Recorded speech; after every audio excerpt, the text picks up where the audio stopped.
Yeah, the reason why we watching women's basketball is not just because of one person, it's because of me too, and I want y'all to realize that. I've seen so many players of color that are equally as talented. What? And they never got the recognition that they should have, and I think right now it is time for that to happen. So last night, you read Time magazine. You're a victim. Where Caitlin Clark was named Athlete of the Year. Why couldn't they have put the whole WNBA on that cover? The Caitlin Clark hate is sad, it's unfair, but most importantly, it could cause disastrous ruin for the WNBA, who is having its first ever glow up. After being the main catalyst for this glow up, Caitlin Clark was rightfully given the Time Athlete of the Year.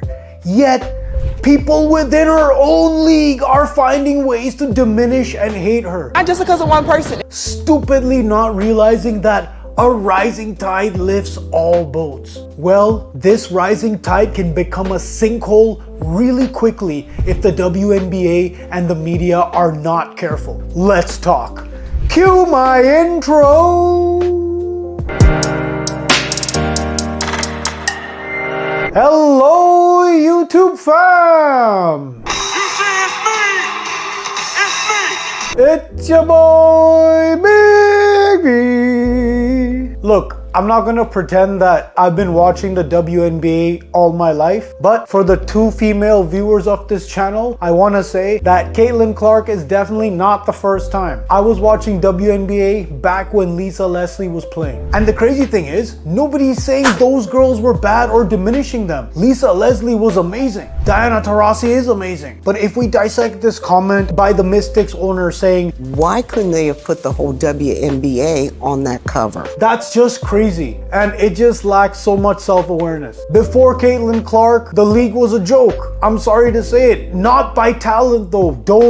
Don't skewer me. But in terms of viewership, revenue, these are the facts. So let's first look at what Caitlin Clark did for her team, the Indiana Fever, who also were a joke before she came. And then we're gonna talk about what she did for the entire league. And then how those two things need to be protected. Okay, here is a list of some of Caitlin Clark's achievements. For the Indiana Fever, to start. First rookie since 2008 to be named to all WNBA first team. 2024 WNBA Rookie of the Year. Most points by a point guard in a season in WNBA history. Most double-doubles by a rookie guard in WNBA history. Most points by a rookie in WNBA history. Most assists by a rookie in WNBA history.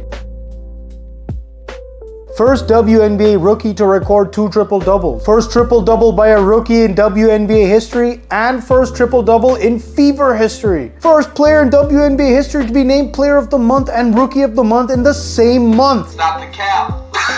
First player in WNBA history with 20 plus points, 15 plus assists, and 5 plus rebounds in a game. 4-time WNBA Rookie of the Month. 3-time Eastern Conference Player of the Week. WNBA Rookie Single Season Scoring Record. WNBA Single Season Record for assists. Oh yeah, and most importantly, those statistics translated to wins for her Fever who made the playoffs. Literally on her back. Okay, so she absolutely killed it for the Fever.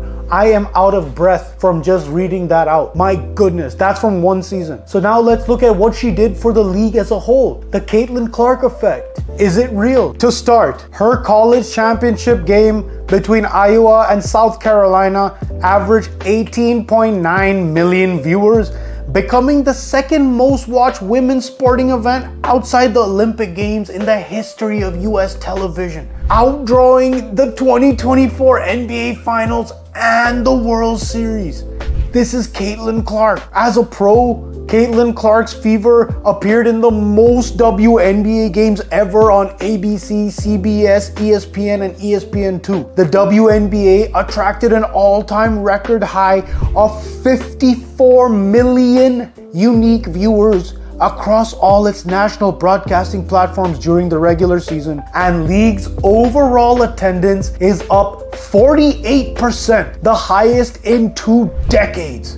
Also, much like Caitlin Clark, if you could swish that like and assist on the subscribe, your boy would be very grateful, because over 90% of you watching are not subscribed. The Fever broke WNBA records and had to change arenas. What are we talking about here? The Time Athlete of the Year goes to the most impactful athlete, and that is Caitlin Clark. But here's the thing, even in this Time article, she doesn't make a single misstep, yet people are questioning. She even quotes her white privilege, even though I don't think it's even necessary in this case. She says it. No matter which way you cut it, she's been a model representative of the WNBA. But yet, this same criticism keeps coming up. The R word, the R word, the R word. Look, I am not in the WNBA. I do not know the politics. I can't speak to it. But all I can say is this. If you are a member of the WNBA today, you are better off than you were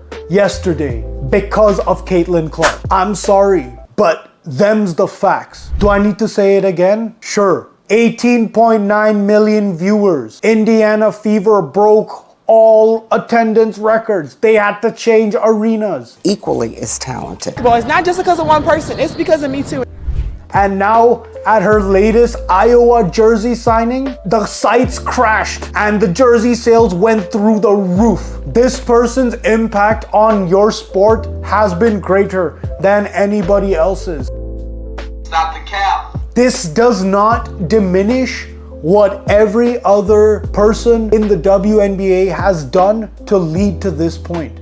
It does not diminish Taurasi or Sue Bird or Cheryl Swoops or Lisa Leslie or Lauren Jackson or Brianna Stewart or Kelsey Plum or Asia Wilson. Look, the question is this. If Caitlin Clark is being pushed because she's a white person, this is such a bad take, because then it also not only diminishes, of course, the non-white people in the WNBA, but it also diminishes the white folk in the WNBA, because this means that she's the first white person. Because why weren't all these other white people being pushed if they were just as equally talented, right?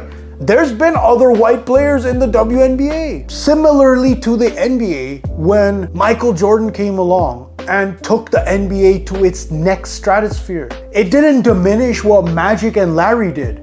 Like, not at all. Michael himself said, I wouldn't be here without Magic and Larry. And Magic and Larry said, we wouldn't be here without our predecessors. That's how it works.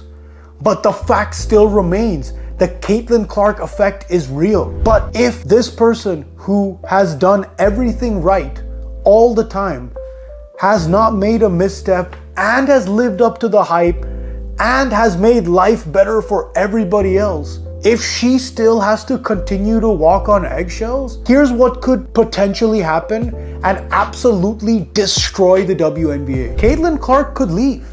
She's already gotten offers to play in the Big Ten for tens of millions of dollars. She holds all the cards. She is the meal ticket. Whether you wanna believe it, acknowledge it, give her props, here's the thing. That's the easiest thing to do because you will benefit.